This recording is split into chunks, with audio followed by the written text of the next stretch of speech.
আসসালামু আলাইকুম। শুভ সন্ধ্যা। সবাই কেমন আছেন? ক্লাস তো ৮ হওয়ার কথা। গতকালকে তো ৮ নম্বর ক্লাস হয়েছে না? সরি। এটা ৮ নম্বরই ক্লাস।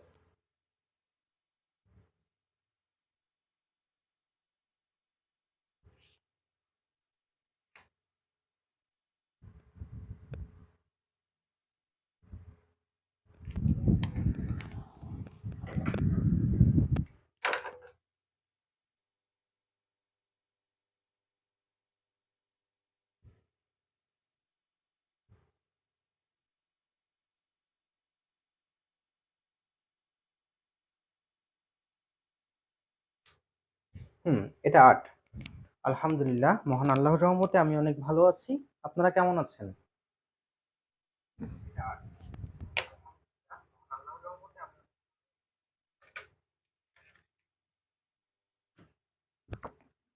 গতকালকে ৭ নম্বর ক্লাসটা মিস করেননি তো?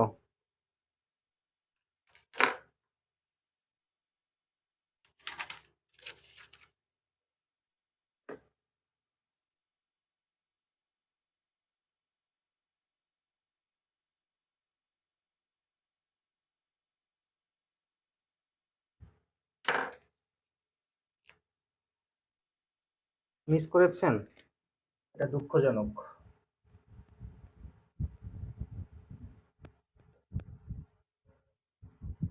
ম্যাথে ইনভেস্টমেন্ট দেয়া আছে ৯,৫০,০০০।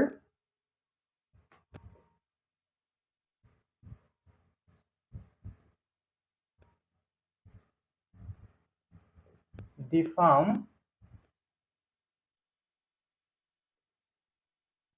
Cost of capital ১৫% and risk free rate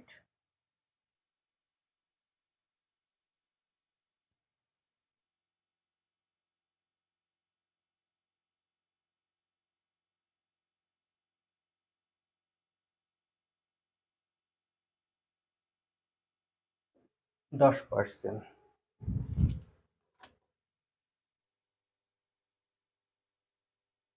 যারা গতদিনের ক্লাসটি মিস করেছেন অবশ্যই দেখে নেবেন।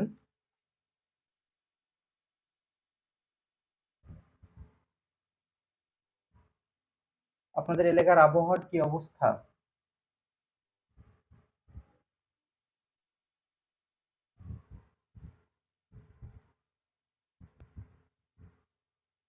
ইয়ার CFAT সার্টেনটি ইকুইভ্যালিমেন্ট ফ্যাক্টর।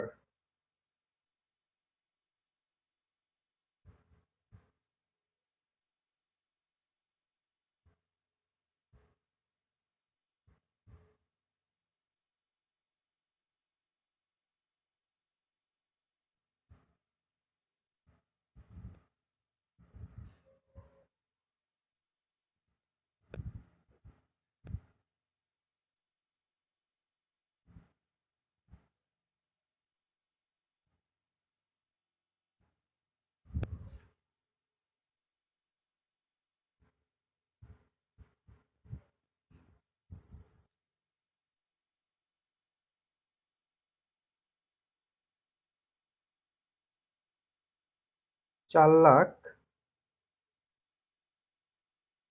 পরেরটাও ৪ লাখ। কি ব্যাপার, সবগুলো ৪ লাখ?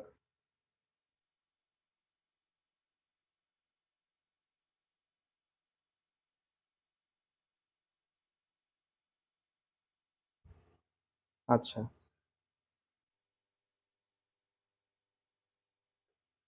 ওয়েদার তো খুবই ভালো তাহলে।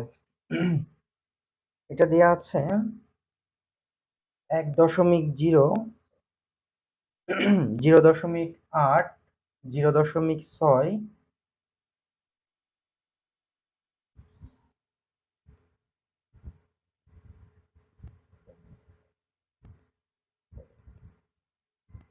রিকোয়ারমেন্টে বলছে what is the net present value.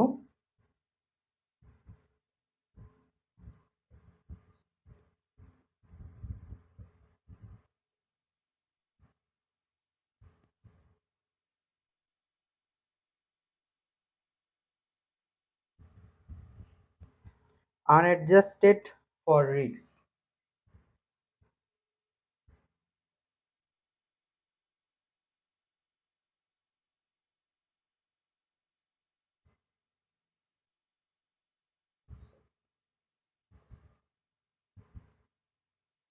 B নম্বরে বলেছে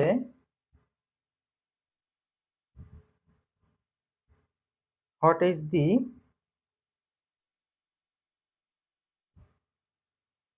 certainty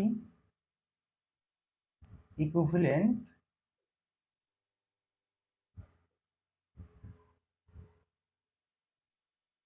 need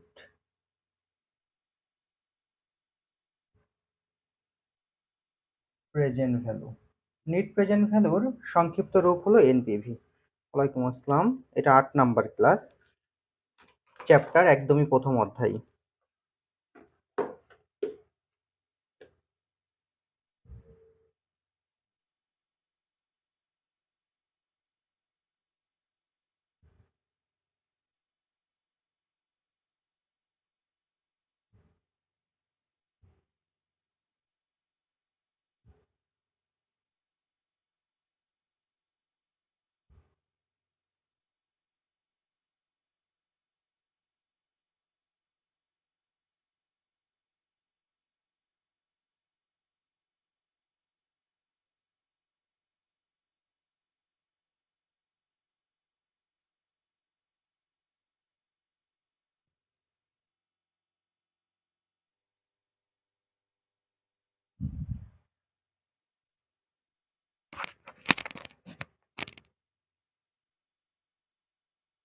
ওকে, আমাদের ম্যাথটাতে এই ম্যাথটা এসেছিল হচ্ছে অ্যাকাউন্টিং ডিপার্টমেন্ট 2019, ম্যানেজমেন্ট ডিপার্টমেন্ট 2019, এছাড়া আরো অনেকগুলো বছর এই ম্যাথটা এসেছে। ম্যাথটাতে ইনভেস্টমেন্ট দেওয়া আছে 9,50,000, দি farm cost of capital 15% and risk free rate 10%। এখানে 5টা ইয়ার দেওয়া আছে, সিএপিটি সার্টেনলি ইকুইভ্যালেন্ট ফ্যাক্টর। এটার মানে হলো ঝুঁকির পরিমাণ। এগুলো ঝুঁকি, মানে আপনি যে প্রথম বছরে বিজনেস করবেন সেই বছরে ঝুঁকির পরিমাণ ছিল 1.0, দ্বিতীয় বছরে ঝুঁকির পরিমাণ ছিল এইটা, তৃতীয় বছরে ঝুঁকির পরিমাণ এইটা, চতুর্থ বছরে এইটা, পঞ্চম বছরে এইটা। এগুলো হলো ঝুঁকি নির্ণয় করে, ঝুঁকি নির্দেশ করে। ঠিক আছে, আগের ক্লাসটা কিভাবে পাবো? আচ্ছা, আগের ক্লাসগুলো সব গ্রুপে সিরিয়াল অনুযায়ী সাজানো রয়েছে আপু, গ্রুপ থেকে নিয়ে নিতে পারেন, অথবা আমি রাতে ক্লাস শেষ করে সাজিয়ে দিব। দয়া করে আগের ক্লাসগুলো একটু করে নিতে হবে। ঠিক আছে, তো এগুলো সবই ঝুঁকির পরিমাপ দেওয়া আছে। এখন আমাদেরকে রিকোয়ারমেন্টে কি বলেছে দেখেন, 1 নম্বরে বলছে what is the net present value unadjusted for risk. আপনাকে বলা হয়েছে নিট প্রেজেন্ট ভ্যালু, অর্থাৎ এনপিভি বের করে দেখাও আনঅ্যাডজাস্টেড রিস্ক, রিস্ককে অ্যাডজাস্ট না করে। তাহলে প্রশ্নে কি বলেছে যে তুমি এনপিভি বের করে দেখাও আনঅ্যাডজাস্টেড রিস্ক, রিস্ককে অ্যাডজাস্ট না করে বের করে দেখাও। অনেকক্ষণ থেকে কমেন্ট করতে পারেন, এটা দুঃখজনক। ঠিক আছে, এখন আমরা তাহলে এনপিভি বের করব। আমাদের ম্যাথে সিএপিটি দেয়া আছে। এনপিভি বের করার জন্য আমরা প্রতিদিন যেভাবে বের ক্যালকুলেশন করি, একটা সব কেটে নিচ্ছি।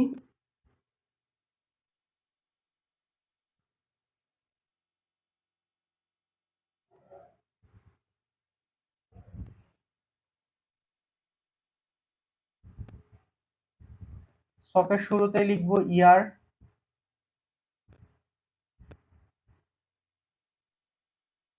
তারপরে লিখবো সিএফএটি,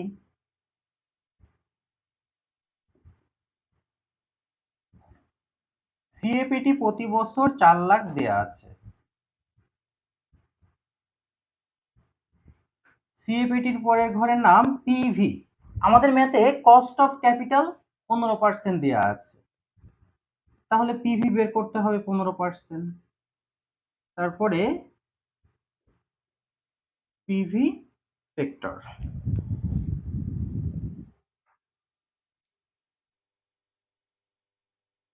আচ্ছা, ম্যাথটা শেষ করি, তারপর আবার বুঝাই দিবেন। ম্যাথে বের করতে বলেছে NPV, net present value. NPV বের করার সূত্র হলো টিপিভি মাইনাস এনসিও, যেটা বিগত সবগুলো ক্লাসে আমরা শিখেছি। তো এখানে সেই টিপিভি মাইনাস এনসিও বের করার জন্যই মূলত আমরা এই কাজটা করছি, ঠিক আছে? ওকে, এখন আমরা আমাদের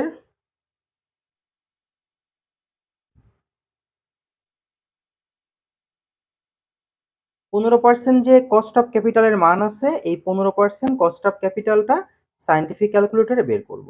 এটা বের করার সূত্র হলো 1/1.015।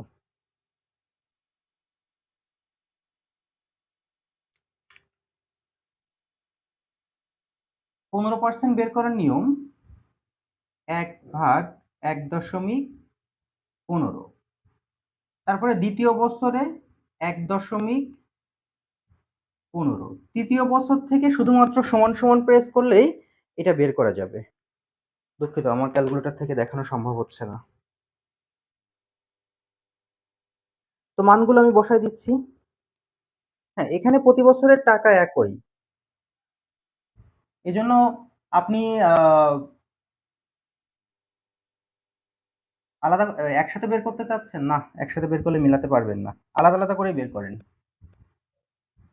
0.869, 0.756, 0.657, 0.57 অন, 0.497। এটা 1 নম্বর ঘর, 2 নম্বর, 3 নম্বর, 4 নম্বর। 4 নম্বর ঘর পাওয়া যায় 2 গুণিত 3, অর্থাৎ এইটা আর এইটা গুণ করে এখানে বসাতে হবে।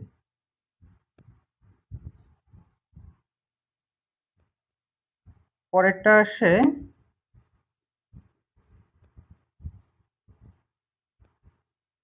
তারপরেরটা 2,62,800, 2,28,400, সবগুলোকে যোগ করলে পাওয়া যায় টিপিভি। তো সবগুলো যোগ করলে যোগফল আসে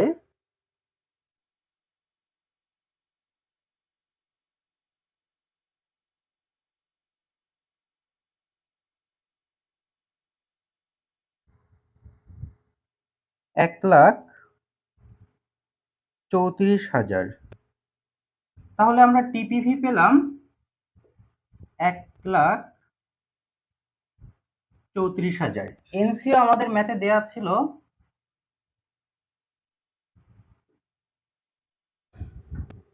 ক্যালকুলেশন করলে আমাদের আসে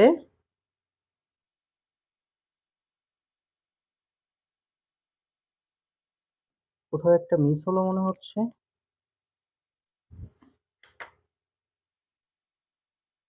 সরি, একটু ক্যালকুলেশনে ভুল হয়েছে মনে হচ্ছে আমাদের। আচ্ছা, ক্যালকুলেশনটা কেউ একজন আমাকে একটু চেক করে দেন তো। 50,000 না, ঠিক আছে, ওকে। তাহলে ক্যালকুলেশন করলে আসে 3,90,000।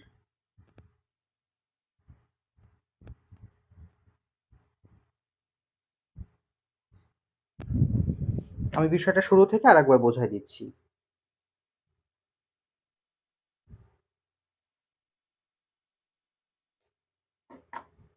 না না, 1 থেকে 5 বছর লেখা যাবে না।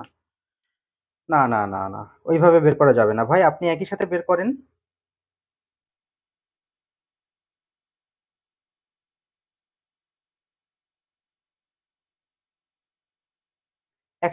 একই সাথে 5 বছর বের করলে আপনি হচ্ছে অ্যান্সারে মিলাতে পারবেন না।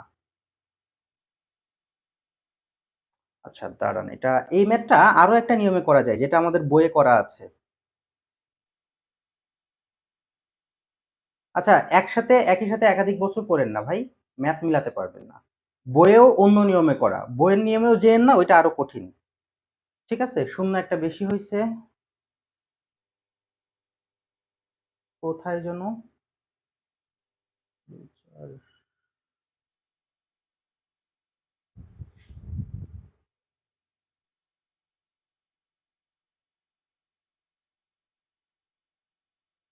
একসাথে একাধিক বছর করলে ম্যাথ মিলানো যাবে না, এটাই ঠিক আছে আমি যেভাবে দেখিয়েছি। হ্যাঁ, তাহলে বিষয়টা শোনেন। আমাদের ম্যাথে বলেছিল what is the net present value, NPV বের করে দেখাও। এই জন্য আমরা যে কাজটা করেছি সেটা হলো আমাদের ম্যাথের এনপিভি বের করার সূত্র টিপিভি মাইনাস এনসিও।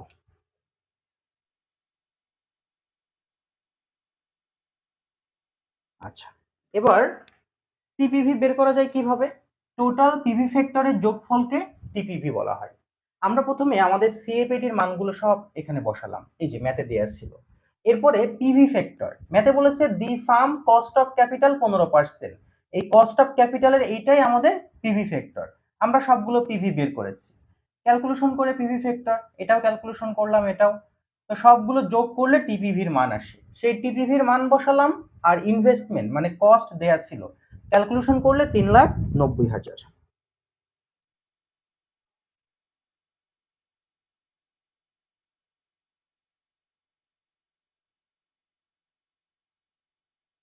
এখন দেখেন তো এই পর্যন্ত বুঝতে পেরেছি কিনা আমরা।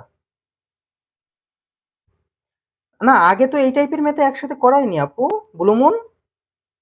সেটা তো এই টাইপের ম্যাথ না, একটু লক্ষ্য করেন ম্যাথের দিকে তাকায়। যে ম্যাথগুলোতে একসাথে ছিল সেইগুলোতে এরকম আলাদা আলাদা তো দেয়া ছিল না কোথাও, সেগুলো একই সাথে লেখা থাকতো যে একই সাথে 5 বছরের পিভি ফ্যাক্টর এইটা।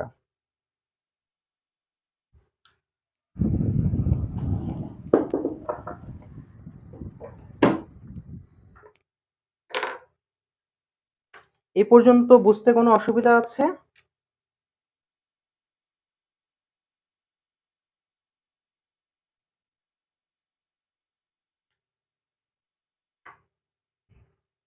এটা সব থেকে সহজ নিয়ম আপনাদের বইয়ের, যত নিয়ম আছে সেই বইয়ের সকল নিয়ম থেকে এটা সব থেকে সহজ নিয়ম।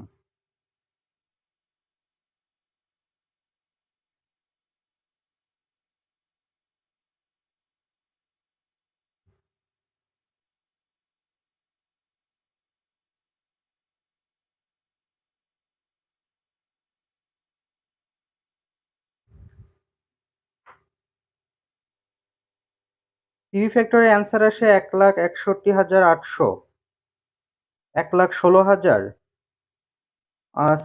সার্টেন ইকুইভ্যালেন্টের কাজ পরে বোঝাচ্ছি।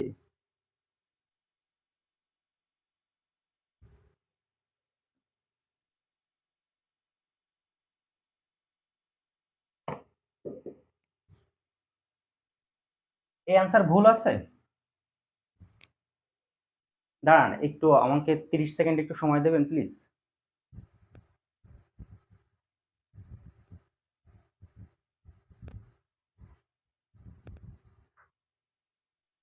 আচ্ছা শোনেন, এই ম্যাথ যদি বইয়ের মতো করে করার দরকার নেই, এই ম্যাথ যদি আপনি এভাবে করেন, সঠিক ক্যালকুলেশনে হয়তো ভুল থাকতে পারে, ওটা আমি আবার দেখে দিচ্ছি। একই সাথে যদি একাধিক বছর বের করেন সেটাও হবে, কিন্তু একই সাথে একাধিক বছর বের করলে একটা ঝামেলা আছে, এর পরের অন্যান্য ম্যাথে যে ঝামেলা বেঁধে যাবে। এই জন্য যদি মনে করেন একই সাথে একাধিক বছর বের করবেন, সেটা যে ম্যাথ সম্পর্কে খুব ভালো ধারণা রাখেন শুধুমাত্র তিনিই করেন। আর যারা আমরা একটু ম্যাথে দুর্বল আছি তারা শুধু এইভাবে করেন, একই সাথে একাধিক বছর বের করলেও হবে। কিন্তু যারা ম্যাথে একটু দুর্বল আছি তারা দয়া করে এটা না করি। যারা ম্যাথ সম্পর্কে অনেক ভালো এক্সপেরিমেন্ট করতে পারি আমরা, তারা একই সাথে একাধিক বছর বের করেন, কোনো সমস্যা নেই, যে অ্যান্সার হবে ওটা রাইট। ঠিক আছে? আচ্ছা, আমি একটু ক্যালকুলেশনটা চেক দিই, অনেকে বলছেন ক্যালকুলেশন ভুল আছে।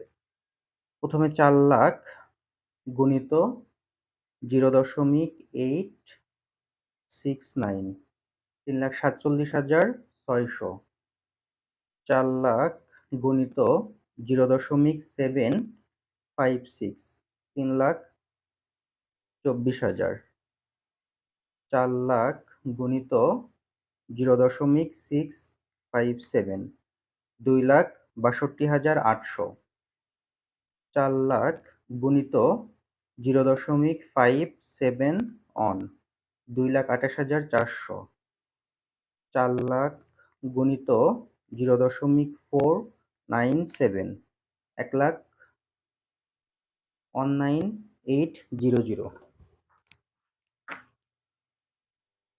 19800। আচ্ছা,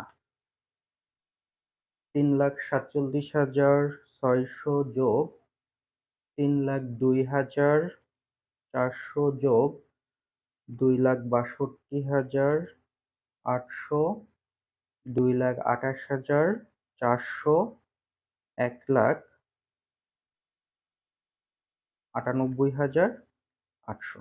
এখন ঠিক আছে তো? এখন ঠিক আছে না? আচ্ছা, মৌসুমী আপু, আপনি তো মনে হয় আজকে নতুন, এই জন্য একটু সমস্যা দেখা দিচ্ছে আপু। দেখেন, শোনেন, আপনারা যেভাবে করতে চাচ্ছিলেন, আপনারা এইভাবে করতে চাচ্ছিলেন, বাট এটা সবাই করেন না। অনেকে তারা এইভাবে করতে চাচ্ছে। 1 থেকে 5 বছর, সিএপেটি 4 lakh, PV 15%, PV factor. PV 15% বের করার নিয়ম হলো to the power n into I.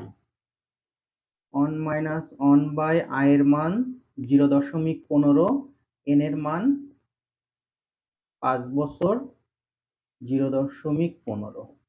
এটা যদি ক্যালকুলেশন করেন তাহলে উত্তর আসে, একটু অপেক্ষা করেন, কে যেন মৌসুমী আফসানা একটু অপেক্ষা করেন, আমি একটু অন্যদেরকে বোঝাই আপনাদের এখানে আসতেছি। হ্যাঁ, যারা একটু প্রো লেভেলের আছে তাদেরকে বোঝাইনি, তারপরে একটু আপনাদের সাথে কথা বলছি। আচ্ছা, এটা ক্যালকুলেশনের অ্যান্সার বলেন তো।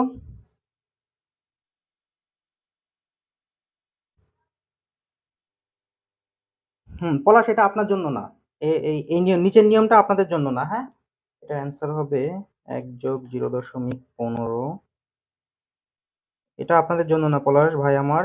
1 ভাগ অ্যান্সার, 1 মাইনাস অ্যান্সার ভাগ 0.15।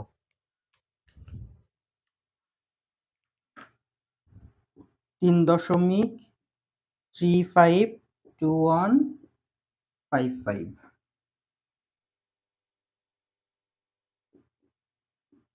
এবার এইটার সাথে এটা গুণ করে দেন, গুণ করলে একই মান আসে, 13,40,862। আমাদের এখানে আসছে 13,34,000, এখানে 13,34,862। 862 বেশি আসছে, এটা নিয়ে কোনো সমস্যা নেই, আপনি এভাবেও ক্যালকুলেশন করতে পারবেন। এরপরে আপনার এনপিভি হবে টিপিভি মাইনাস এনসিও 13,40,862, আর এনসিও মানে কস্ট দেয়া আছে 9,50,000, অর্থাৎ 62। বাট এটা সবাই করার দরকার নেই।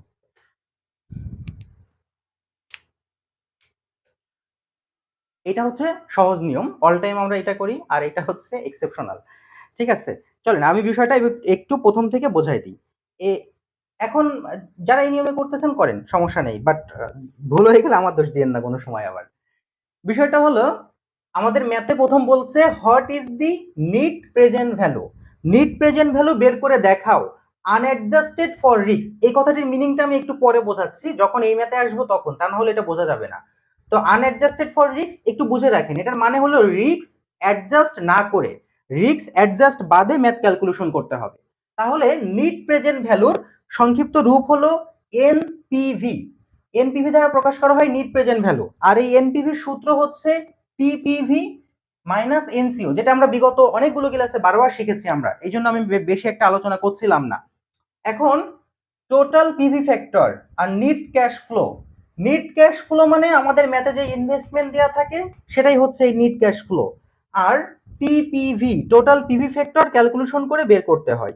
টোটাল পিভি ফ্যাক্টর ক্যালকুলেশনের জন্য এই ছকটা আমরা ক্রিয়েট করেছি। প্রথমে যে ইয়ার গুলো দেয়া ছিল সেগুলো লিখলাম, যে সিএপেটি দেয়া ছিল সবগুলো সিএপেটি লিখলাম।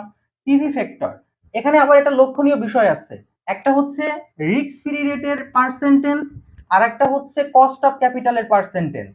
আপনাকে যখন বলবে আনঅ্যাডজাস্টেড রিস্ক, অর্থাৎ রিস্ককে অ্যাডজাস্ট না করে ম্যাথ ক্যালকুলেশন করতে বলছে, তখন আপনি রিস্ককে অ্যাডজাস্ট না করার যে পার্সেন্টেজ রয়েছে সেটা নেবেন, কিন্তু অর্থাৎ 15% নেবেন। 15% ক্যালকুলেশন করে বের করলেন। এটা কি বের করা সবাই পারি তো আমরা? যারা নতুন আছেন তারা একটু বিগত ক্লাসগুলো দেখে নিতে হবে। তারপরে সিএফ এটির সাথে পিভি গুণ করলে এটা পাওয়া যায়, এটা গুণ করলে এটা পাওয়া যায়, সবগুলো যোগ করলে হয় টিপিভি, টোটাল পিভি ফ্যাক্টর। এখন সেই টিপিভির মান বসালাম আর এনসিওর মানটা বসালাম, বাদ দিলে যেটা আসে এটা আমাদের অ্যান্সার। সবাই ক্লিয়ার?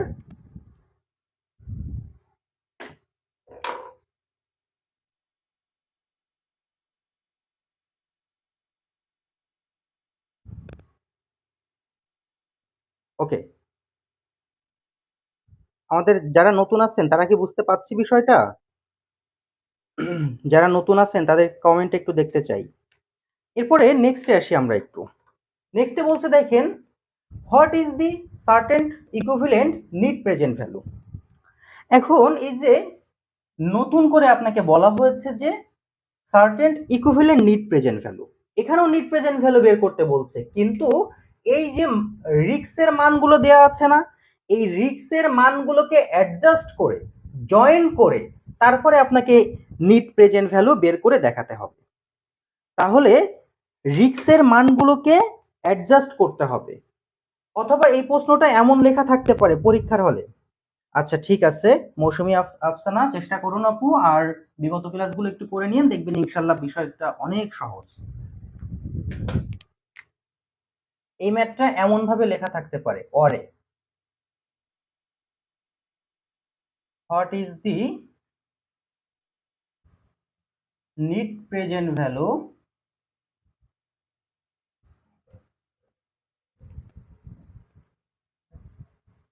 Adjusted for risk. রিস্ককে অ্যাডজাস্ট করে নিট প্রেজেন্ট ভ্যালু বের করে দেখাও, এমনটা লেখা থাকতে পারে, ঠিক আছে?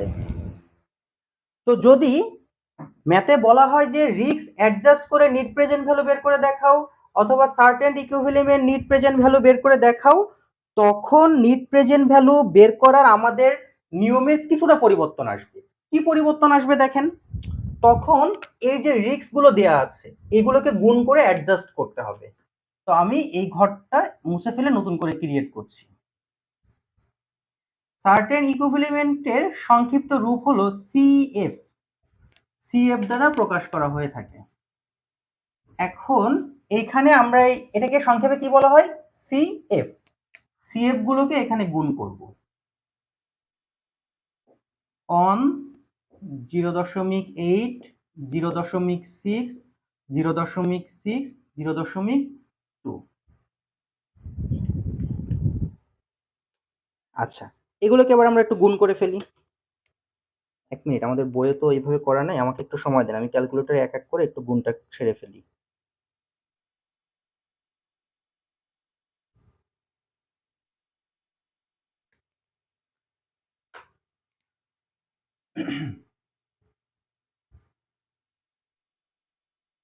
এটা হচ্ছে আমাদের বি নম্বরের ম্যাথ। হ্যাঁ,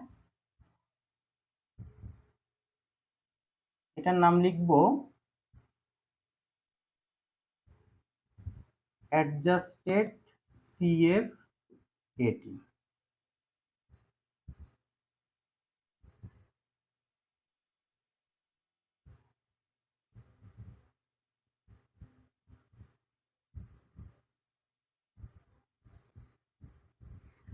এইটা আর এটা গুণ করে এখানে বসাবো।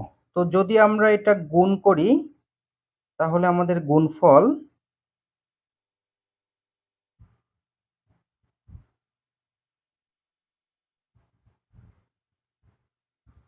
4,03,20,000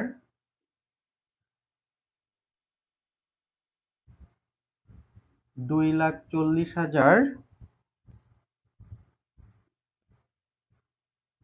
2,40,000 80,000। এরপরে এবার পিভি দেখেন, আমি এখানে রিস্ককে অ্যাডজাস্ট করলাম, মানে রিস্ককে গুণ করলাম।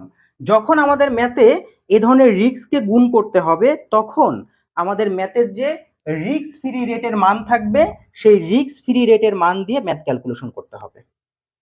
তাহলে যদি আপনি ম্যাথে রিস্ককে অ্যাডজাস্ট করেন তাহলে রিস্ক ফ্রি রেটের মান দিয়ে ম্যাথ ক্যালকুলেশন করবেন।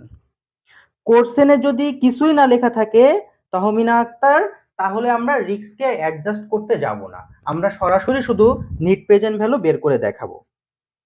বি নম্বর কোশ্চেনে বলেছিল মৌসুমী আফসোনা যে what is the net present value adjusted for risk. এই যে তথ্যগুলো দেওয়া আছে না, সার্টেন ইকুইভ্যালেন্ট ফ্যাক্টর, এই তথ্যর গুলো কি জানেন, এগুলো হচ্ছে রিস্কের হার, ঝুঁকির পরিমাপ, এগুলো সব ঝুঁকির হার। তো ম্যাথে বলেছিল যে ঝুঁকির হারকে অ্যাডজাস্ট করো, একসাথে করো, করে তারপরে তুমি নিট প্রেজেন্ট ভ্যালু বের করে দেখাও। এই জন্য আমরা ঝুঁকিটাকে গুণ করে নিলাম, নিয়ে ঝুঁকিটাকে অ্যাডজাস্ট করলাম, এবার আমরা এনপিভি নির্ণয় করে দেখাবো। এনপিভি সূত্র তো আমাদের জানাই আছে, টিপিভি মাইনাস এনসিও। যখন ঝুঁকিকে আমি মানে করে নিব, অ্যাডজাস্ট করে নিব, তখন আমাদের ম্যাথের যে রিস্ক ফ্রি রেটের পার্সেন্টেজ দেওয়া থাকবে সেই পার্সেন্টেজ দিয়ে ম্যাথ করতে হবে। তো এখন রিস্ক ফ্রি রেটের পার্সেন্টেজ দেওয়া আছে 10%। 10% কিভাবে বের করতে হয়, আমরা আমাদের সায়েন্টিফিক ক্যালকুলেটর নেব, সেই সায়েন্টিফিক ক্যালকুলেটরে প্রেস করব অন ভাগ 1.10, তারপরে আবার প্রেস করব ভাগ, মানে এটা অ্যান্সার রেখেই কিন্তু অ্যান্সার মুছবো না, যারা নতুন আছি, পুরাতনরা সবাই পারে, 1.10, তারপরে বারবার সমান সমান প্রেস করব, প্রেস করলে অ্যান্সার চলে আসবে। তো এখানে অ্যান্সার আসে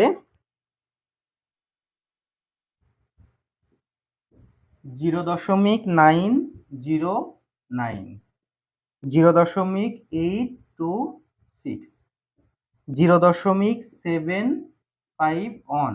0.683, 0.620। এরপরে পিভি ফ্যাক্টর, পিভি ফ্যাক্টর বের করতে হয় এই দুইটা গুণ করে, অর্থাৎ এটা 3 নম্বর ঘর, 4 নম্বর ঘর, 5 নম্বর, 6 নম্বর, 4 গুণিত 5, 36300, 2,64,320, 1,80,240, 1,63,920, 49,600, সবগুলোকে যোগ করলে পাওয়া যায় টিপিভি, অর্থাৎ total PV factor. Total PV factor এইগুলো পেলাম 10,21,680, আর এনসিও দেয়া ছিল আমাদের ম্যাথে 9,50,000। ক্যালকুলেশন করলে আমাদের অ্যান্সার আসে 71,680।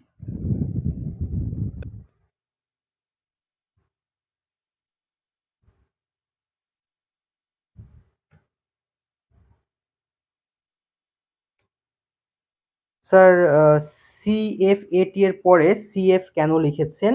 কারণ হচ্ছে সার্টেন ইকুইভ্যালেন্ট ফ্যাক্টর, এটা সংক্ষিপ্ত রূপ হলো সিএফ, এই জন্য এটাকে আমরা সিএফ দ্বারা প্রকাশ করেছি, তাই সিএফ লিখেছি। সিএফটা কেন লিখেছি, কারণ ম্যাথে বলেছিল যে এটাকে অ্যাডজাস্ট করতে হবে, রিস্ককে অ্যাডজাস্ট করতে হবে, ঝুঁকিকে অ্যাডজাস্ট করতে হবে, তাই আমরা এখানে সিএফ লিখেছি। এটাই প্রথম ম্যাথ। বাবা, আজকে আমাদের প্রথম ম্যাথে এত সময় লেগে গেল।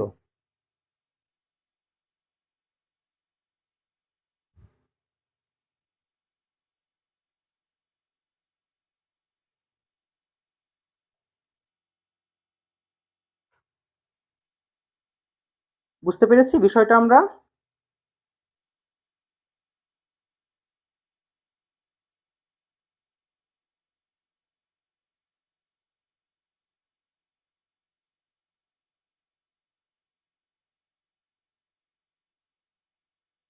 আমরা বিষয়টা বুঝতে পেরেছি কিনা। আর কোনো সমস্যা আছে এটাতে?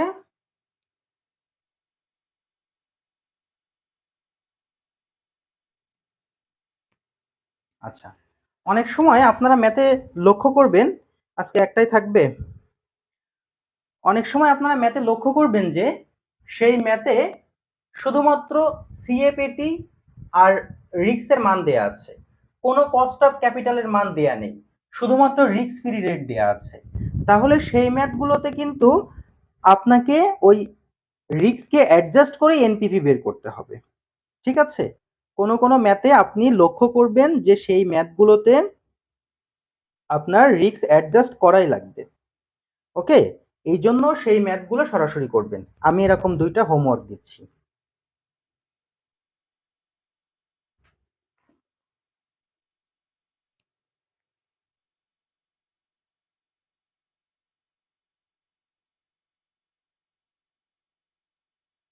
এটা হচ্ছে হোমওয়ার্ক। তখন পিভির মানটা কত ধরবেন? তখন পিভির মান রিস্ক ফ্রি রেটের যে মান থাকবে সেটা। স্যার এই ম্যাথগুলোতে কি সিএপিটি অলওয়েজ সেম অ্যামাউন্ট দেয়া থাকবে? না, সবসময় যে সেম দেয়া থাকবে সেটা না। যেমনটা আপনি আমার এতে খেয়াল করেন, আমার যে হোমওয়ার্ক আপনাদেরকে দিচ্ছি, এখানে দেখেন সেম কিন্তু দেয়া নেই। এখানে 2টা project, project X, project Y. তার মানে আপনাকে 2 বার ক্যালকুলেশন করে বের করতে হবে। প্রথমে প্রজেক্ট এক্স বের করতে হবে, তারপরে প্রজেক্ট ওয়াই বের করতে হবে। তো এটা হচ্ছে 1 নম্বর হোমওয়ার্ক। একটা স্ক্রিনশট দেন তো। স্ক্রিনশট ডান।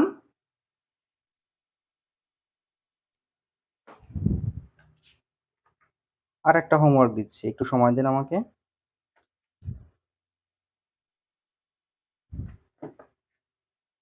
হ্যাঁ, সিএফ দেওয়া আছে এই ম্যাথে।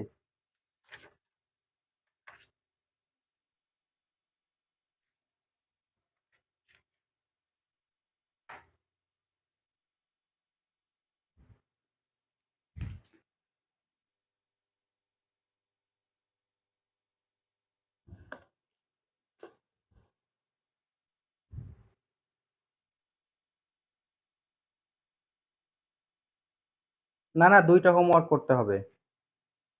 হ্যাঁ, মাইনাস ফিগারটা এনসিও, কারণ এনসিও অল টাইম মাইনাস ফিগারেই থাকে। হ্যাঁ, একই নিয়ম জুই, শুধু 2 বার বের করতে হবে। না না, দুইটা হোমওয়ার্ক, কারণ দুইটা একটু 2 রকম। প্রত্যেকটা হোমওয়ার্ক খুব মনোযোগ দিয়ে আপনি চেষ্টা করবেন। ঠিক আছে? পিভির মান অলওয়েজ দেয়া থাকবে পলাশ ভাই আমার, পিভি অলওয়েজ দেয়া থাকবে। এই ম্যাথটা খেয়াল করেন, এখানে কিন্তু 15%ও দেয়া আছে, আবার 8%ও দেয়া আছে। আপনাকে বুদ্ধি করে বের করতে হবে যে 15% দিয়ে ক্যালকুলেশন হবে না 8% দিয়ে ক্যালকুলেশন হবে। এটা আমি বলে দিব না, এটা আপনারা বের করবেন। আমি 2টার অ্যান্সারটা লিখে দিব নাকি? ডাস্টার কোথায় রাখলাম যেন? আচ্ছা,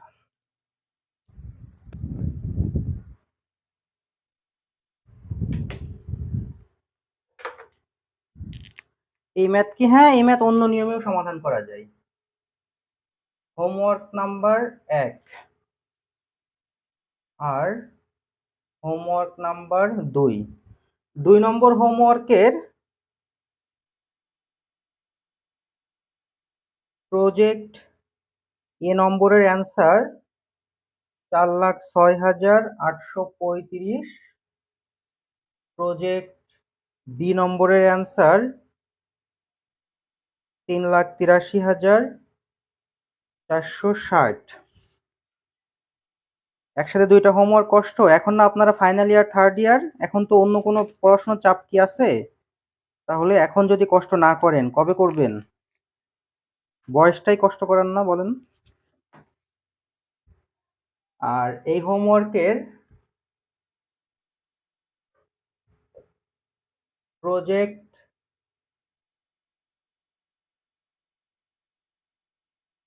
এক্স এর উত্তর 6,531।